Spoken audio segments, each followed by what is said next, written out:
Hi. So, um, I just thought I'd do one of my very sporadic recommendation reads of a graphic novel that I think you might like. It's one that might be worth having in your library. Sometimes it's like a classic, like Mouse, where I did quite an in-depth um, review of it and why I thought it's an essential part of a reader's collection. But this one, I want to talk about what I think is the more accessible Jack Kirby DC title.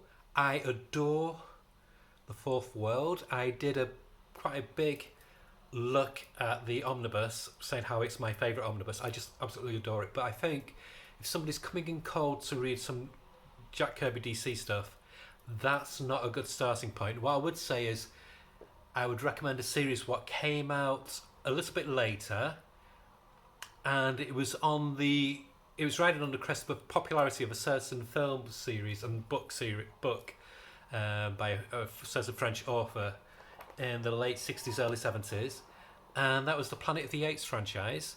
So Jack Kirby, he did kind of like his version of the Planet of the Apes story. So it was his version of a post-apocalyptic scenario where animals have taken over the world and humans are seen as the animals of the world. And it was Kamandi, The Last Boy on Earth. This title was my first gateway entry into the worlds of Jack Kirby. Not his DC, his Marvel stuff, what he did with Stanley. I knew about all that stuff already. I loved all that stuff.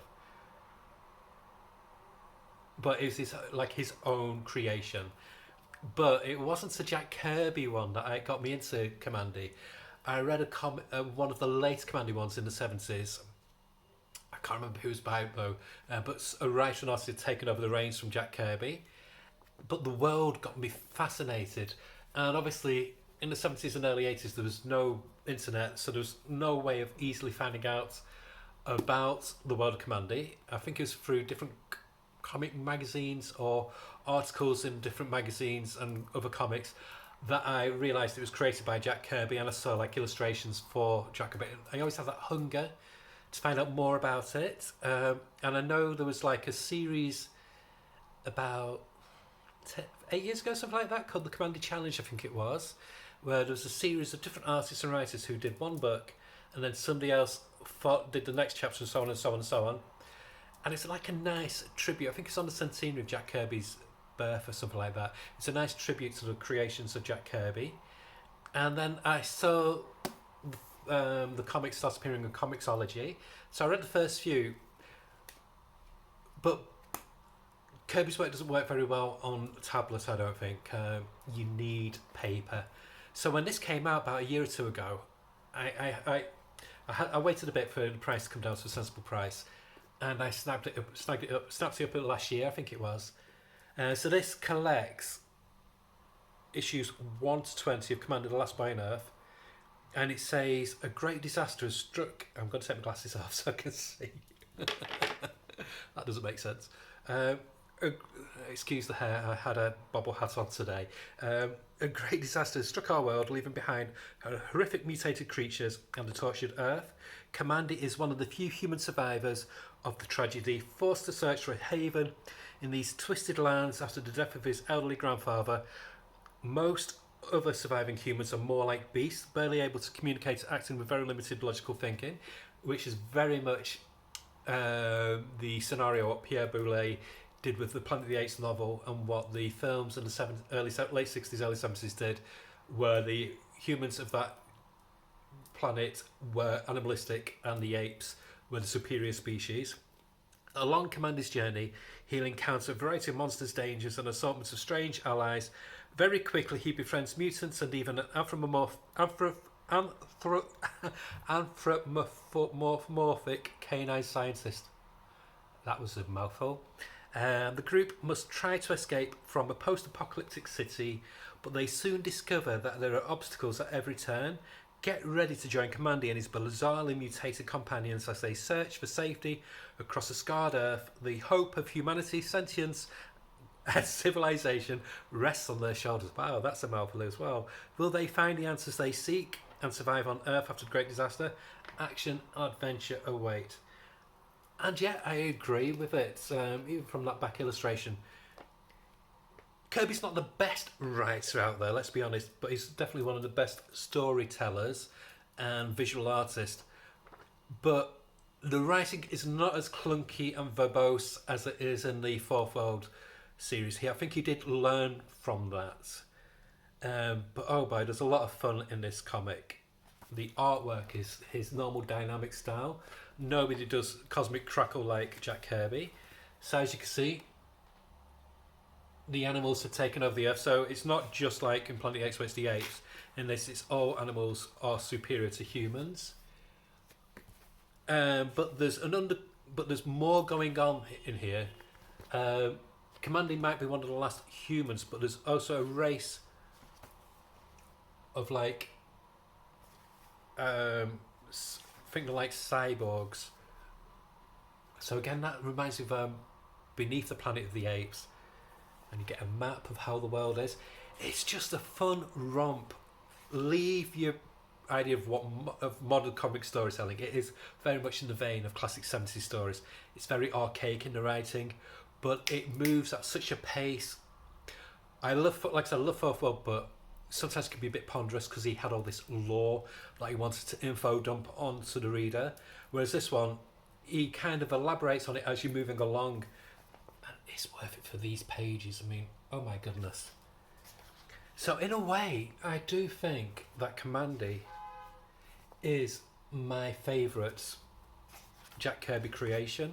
I'm going to get volume 2 hopefully this year. Wait, see if I can find it for a decent price. It's even got some great back matter as well. I'm telling you, from Jack Kirby himself. That cover, it's just so dynamic. The inking on it is Mike Royer. I'm not familiar with him, but I do like his inks on Kirby's pencils. Gives it a different type of energy to what you normally see in Kirby, but nobody does panel layouts like this. It's just fascinating how Kirby he just got off creating the whole Fourth World mythos. He did OMAC as well, the demon, things like that, and then he can do something so fully formed. Nice tip of the hat there with the demon comic. Can do something so fully formed as Commandy as well, a whole new universe. This is one character I would love to see either Ram V, Dan Watters, Alex Pacmado, one of the current firebrands of comic writing, to take on and do their take on it, because I think it's ripe for resurrecting and seeing a new modern slant on it. It really did pick up on the zeitgeist of the era with the post-apocalyptic fiction was very, very popular in the late 60s, early 70s, especially, like I said, where you get sentient animals from, like with Planet of the Apes, etc., and a boy and his dog. So this really did lean into that, and I love Planet of the Apes is my favourite of all franchises. I just adore it. But there's very much what I like about Kirby. Wasn't one of the young writers in here. I think around about this time he'd have been in his late 50s, early 60s. Been about late 50s, I think. But he had so many more. He had such fresh ideas. What even some of the younger generation, like Marv Wolfman, Steve Gerber, and all at the time, even they couldn't imagine. He just knew what to do and how to make it seem fresh. And of course, you can't beat a little bit of Kirby's cut and paste, so you get this nice collage effect. Just so dynamic.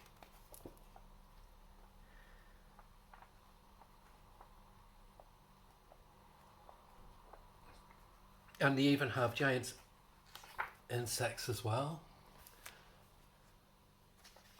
So the insects are intelligent, but not as intelligent as the normal animals. Horse racing. It's completely bizarre. And I'm so glad that DC allowed Kirby to run wild with this series. I don't think it gets enough love. I think it definitely gets overshadowed by Fourth World, because obviously with Fourth World you get Apocalypse, you get Darkseid, who's like the greatest villain, in my opinion, in any comic universe. you just can't beat Darkseid. It's just amazing. But there's just something so energetic and fresh and fun with this series. And definitely want to get it because it finishes on such a brilliant last page on this volume. So yeah, I recommend if you want to try dip your toes into the world of Kirby at DC, you can't go wrong with Commandy, The Last Boy on Earth. Like I said, it's complete in 2 volumes. I've still got to get the second volume. I will give an overlook of it when I do get it.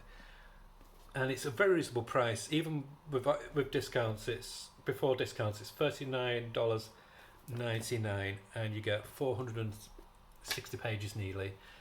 So it's just a little bit thinner than an omnibus.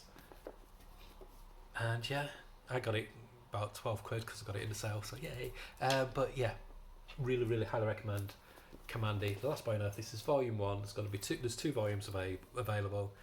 And this is Kirby at his most freewheeling, but his most accessible, I think, at DC, maybe apart from the Demon.